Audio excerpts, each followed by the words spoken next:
Jangan lupa like, komen, dan subscribe channel YouTube TVRI Bengkulu dan nyalakan lonceng notifikasinya.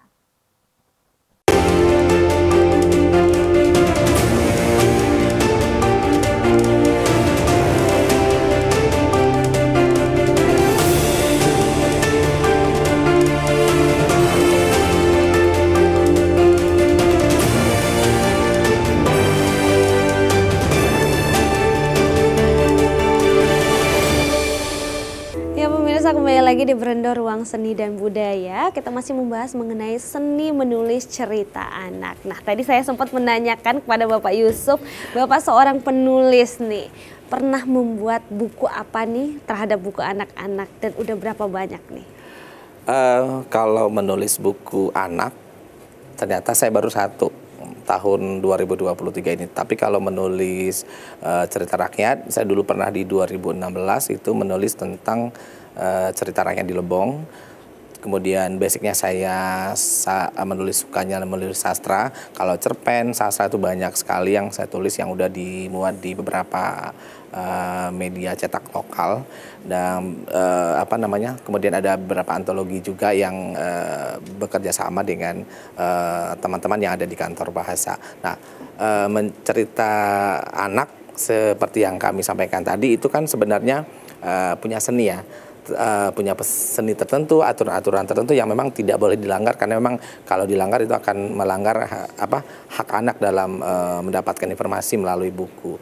Nah, jadi kami di kantor bahasa itu untuk membuat karya dibatasi tidak, tetapi tentu karena kami punya kewajiban sebagai penyunting, tentu harus fokus pada kegiatan menyunting, karena semua karya yang sudah dilahirkan dari kantor bahasa itu harus lewat suntingan kami sebagai sebagai tenaga penyunting yang memang harus bertanggung jawab untuk urusan itu. Jadi ketika bicara berapa buku, tentu bukan saya tidak bicara berapa karya saya, tentu saya bicara atas nama lembaga bahwasanya semua buku cerita anak atau buku karya-karya keluaran kantor bahasa kayak majalah juga yang di dalam juga ada muatan tulisan anak, itu semua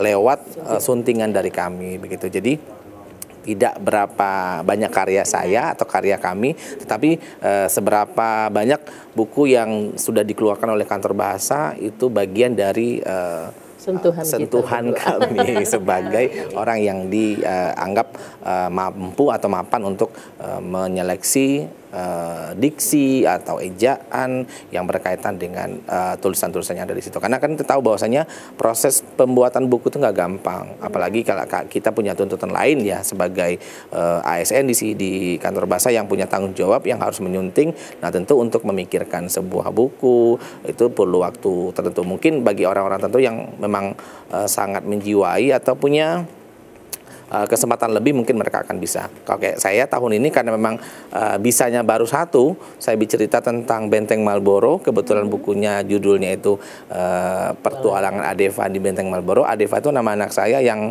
usianya rentangnya 7-9 tahun yang untuk pembaca awal begitu. Jadi saya membuat buku itu bagaimana anak saya itu menjadi tokoh di dalam buku itu, sehingga memberikan informasi kepada anak-anak yang di luar kota Bengkulu yang mungkin belum pernah melihat Benteng Marlboro, belum pernah main ke Benteng Marlboro. Nah, dengan gaya bahasa yang saya tampilkan di situ, dengan teknik penceritaan yang sangat ringan, sehingga saya berharap anak-anak yang tidak pernah lihat Benteng Marlboro pun mereka bisa berbicara dengan teman-temannya ketika ya Benteng Marlboro seperti itu, ada meriamnya, ada lorongnya, ada kuburan tuanya di sana. Jadi hal-hal yang seperti itu yang mungkin bisa saya berikan sebagai notabene-nya seorang penulis lah tadi. Benar, gitu ya kan. Tetapi tentu tidak dalam bentuk jumlah karya per tahun menghasilkan berapa, karena bagi kami orang kantor bahasa itu kita di sini bukan bicara kualitas juga, tapi kita bicara tanggung jawab.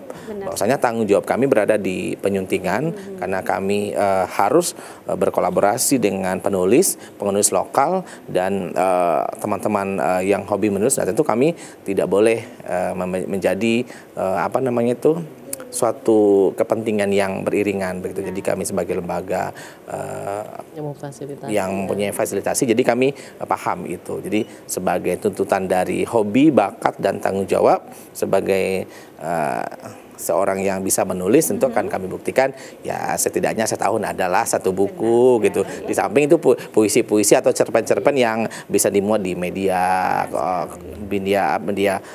elektronik atau di media cetak begitu. Jadi banyak karya-karya, bukan hanya pasti. buku atau cerita anak, tapi juga banyak karya lainnya. Tapi keren banget nih kalau dibilang tadi pengen memberitahu kepada anak-anak bahwa ada Benteng Marlboro. Ya, itulah uniknya uniknya cerita anak begitu. Jadi cerita anak itu kan intinya kan pesan. Benar. Anak itu kan kadang ya kan kita tahu anak itu kita tahu anak ada introvert, ada ekstrovert. Jadi ketika anak-anak pendiam yang tidak suka berbicara, dia mungkin lebih dekat dengan buku. Jadi buku itulah teman untuk mendapatkan informasi. Nah, ketika dia pernah membaca sesuatu yang baru, nah dia akan komunikasikan dengan orang tua atau orang dewasa di sekelilingnya. Itu akan menjadi sesuatu yang baru. Nah, di situ disitulah pesan atau tujuan dari sebuah buku cerita anak. Tuh, mengapa sih harus ada buku cerita anak? Tuh, kenapa tidak langsung buku biasa aja? Kenapa harus ada cerita anak? Jadi pengotakan itu ya karena ada memang sekelompok anak yang bisa menerima informasi itu lewat buku.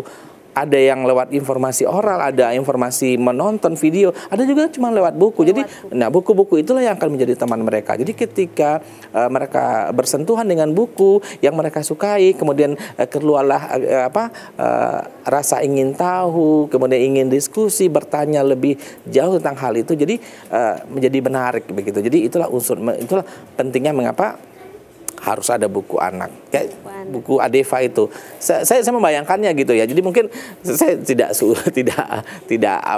pokoknya tidak yang aneh-aneh juga. Cuma saya membayangkan ketika buku saya itu dibaca oleh anak-anak di Seluma misalnya gitu, anak-anak Seluma pedalaman. Nah itu mereka membaca, bukan buku kami itu harus kami sebarkan ke seluruh provinsi gitu kan. Jadi ketika sampai di sana anak-anak itu kan paham, oh Benteng Marlboro begitu ya kan. Saya ilustrasikan segambang mungkin, seringan mungkin. Jadi bagi anak yang sudah tahu, oh iya kayak gini gitu. Jadi bagi anak yang belum tahu, oh ternyata begitu ya. Nah jadi akan menjadi sebuah omongan, obrolan kecil-kecil dari mereka. Karena saya juga memunculkan obrolan anak-anak ketika anak-anak saya bercerita dengan teman sebayanya. Omongan-omongan apa sih, kosakata apa sih yang muncul dari mereka ketika mereka berbicara. Jadi saya munculkan hal-hal yang seperti itu. Ini bukunya itu kan untuk pemula ya, tadi 7 sampai 9 tahun. Nah, kalau 7 sampai 9 tahun ini masih pakai ilustrasi atau tidak ini? Ada ilustrasinya. Jadi ilustrasinya itu memang kita kebetulan yang tahun ini kita ilustratornya dari lokal. Jadi ketika ada cerita tentang Bengkulu yang harus diilustrasikan, ya tentu akan lebih dapat ya daripada kita harus cari yang di luar, yang harus kita kasih naskah deskripsinya dulu harus begini-begini. Nah, tapi kalau yang sekarang tahun ini alhamdulillahnya kita dapat yang lokal, dan ya pokoknya kejutan untuk tahun 2023 Kantor Bahasa Bengkulu akan melahirkan berapa? 20 buku cerita anak. Berbahasa daerah, berbahasa Indonesia. Jadi ada 2 bahasa di situ. Jadi akan ada 2 bahasa. Ini juga salah satu cara kita untuk bisa menginformasikan dan melestarikan budaya juga ya yang ada kepada orang-orang yang mungkin di pedalaman atau mungkin juga di luar provinsi. Atau anak-anak yang merantau gitu kan, anak-anak di rantau begitu kan. Jadi bisa mencari tahu lagi. Nah, mengenai bahasa sendiri mungkin Bu Ellen bisa jelaskan mengenai penggunaan bahasa daerah ini yang akan dibuat ini seperti apa, Bu? Nah, jadi memang tahun 2023 ini adalah tahun revitalisasi bahasa daerah. Jadi tahunnya kita sama-sama seluruh penduduk Provinsi Bengkulu ini untuk menghidupkan kembali bahasa daerah yang ada di Provinsi Bengkulu. Seperti kita ketahui bahwa di Provinsi Bengkulu kan ada 3 bahasa lokal. Bahasa Enggano yang statusnya sudah terancam punah, kemudian bahasa Rejang dan bahasa Bengkulu yang statusnya itu adalah rentan, belum terancam punah. Tapi jika tidak kita lestarikan, bisa saja nanti ke depannya akan punah. Nah, bahasa Bengkulu ini terdiri atas 9 dialek. Nah, salah satunya itu bahasa Bengkulu dialek Serawai, dialek Lembak yang biasa kita gunakan sehari-hari. Nah, berkaitan dengan itu, kami kan jika merunut pada tugas dan fungsi kami di kantor, kami itu adalah di bagian penerjemahan. Nah, jadi oleh karena itu kami di kantor menghasilkan 20 buku cerita anak berbahasa daerah Bengkulu. Jadi ada yang berbahasa Rejang, ada yang berbahasa Enggano, ada yang berbahasa Bengkulu dialek Lembak, dialek Serawai, dialek Pekal, kemudian dialek Kaur, dialek Pasemah, semuanya ada. Nah,